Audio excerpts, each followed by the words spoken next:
Hello বন্ধুরা, সবাই কেমন আছো? আশা করি সবাই ভালো আছো। আমিও ভালো আছি। তোমাদের সঙ্গে দেখো আমি আরেকটি নতুন ব্লগ নিয়ে চলে এসেছি। আর কৃষ্ণগড় রাজবাড়িতে বারদোলের মেলা বসে গেছে, অনেকেই জানো। আর আমরা যেদিন গেছিলাম সেদিন ছিল মেলার তৃতীয় দিন। আর এখানে তো জানো যে মেলার প্রথম, দ্বিতীয় আর তৃতীয় দিন রাজবাড়িটা খোলা থাকে, মানে নাট মন্দিরটা।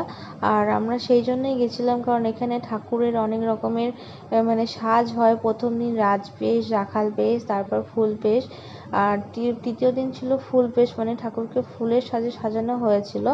আর দেখো মেলার প্রথমে ঢুকতেই দেখি এত সুন্দর পুতুলগুলো, চোখ সরানো যাচ্ছিল না। আগে ছোটবেলায় মেলায় গেলেই পুতুল কেনার জন্য বায়না করতাম, কিন্তু এখন আর সেসব হয় না।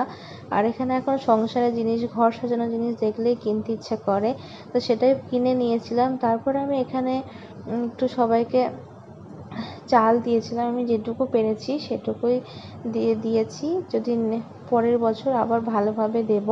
আসলে সব মানুষের একটা ইচ্ছে থাকে, আশা থাকে, তো সেটা পূর্ণ হলেই মানুষের সব কিছু করতে ইচ্ছে হয়। তারপরে আমরা চলে গেছিলাম রাজবাড়ির ভিতরে। আর এখানে দেখো মানুষের কত ভিড়। আর দেখো ঠাকুরগুলোকে কত সুন্দরভাবে সাজানো হয়েছে। আর ঢুকতেই দেখি এখানে শিব ঠাকুর, মা কালী, অনেক রকমের মানুষ বহুরূপী সাজে সেজেছে।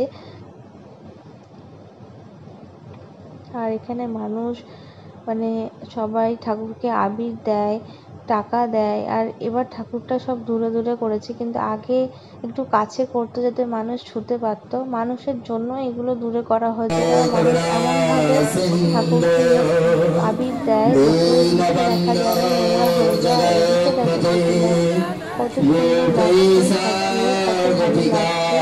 ফুলের সাজে চোখ ফেরানো যাচ্ছিল না।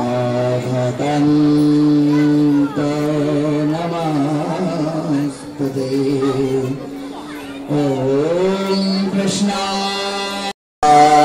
হরে হরে, হরে রাম রাম রাম হরে হরে। নিতাই গৌর হরি বল, হরি বল, হরি বল, হরি বল। নিতাই গৌর হরি বল, হরি বল, হরি বল, হরি বল। তারপর আমরা ওখান থেকে বেরিয়ে এসেছিলাম। আর বেরোনোর সময় দেখলাম এখানে একটা বেশ মানে মা কালী সেজে আছে। আর কি সুন্দর লাগছিল দেখার জন্য, মনে হচ্ছিল সত্যি মা কালী দাঁড়িয়ে রয়েছে, পুরো স্ট্যাচু হয়েছিল। আর তারপরে আমরা চলে গেছিলাম মেলার ভিতরের দিকে। আর মেলার ভিতরের দিকেও দেখো এখানে অনেক সাধু বাবা বসেছিল। তারপরে এখানে ছিল দেখো কত লাইটিংগুলো বেশ সুন্দর লাগছিল। তারপরে চলে গেলাম মেলার বিগ বাজারে। সেখানে গিয়ে দেখি এরকম আচারের দোকান বসেছে, আরও অনেক ফুলের দোকান, মানে যারা ফুলদানি, এইসব অনেক রকম দোকান, চুড়ির দোকান, কত রকমের দোকান বসেছে, কিন্তু সব সেভাবে এখনও গোছানো হয়ে ওঠেনি। সবে সবে বসেছে, যেহেতু মেলার 3টে দিন। আর এখানে অনেক রকমের, যেহেতু কৃষ্ণনগর মাটির পুতুল বিখ্যাত, দেখো এখানে অনেক রকমের পুতুলও ছিল।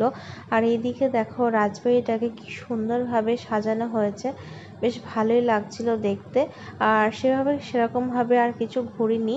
আর এখানে দেখো নাগরদোল্লা দেখলে বেশ আমার ভালো লাগে, কিন্তু আমি চড়তে পারি না, আমার খুব ভয় লাগে, কারণ মাথা ঘুরে যায়। আর আজকের ভিডিওটা এইটুকু। যদি ভালো লাগে অবশ্যই লাইক, কমেন্ট অ্যান্ড চ্যানেলটি সাবস্ক্রাইব করো।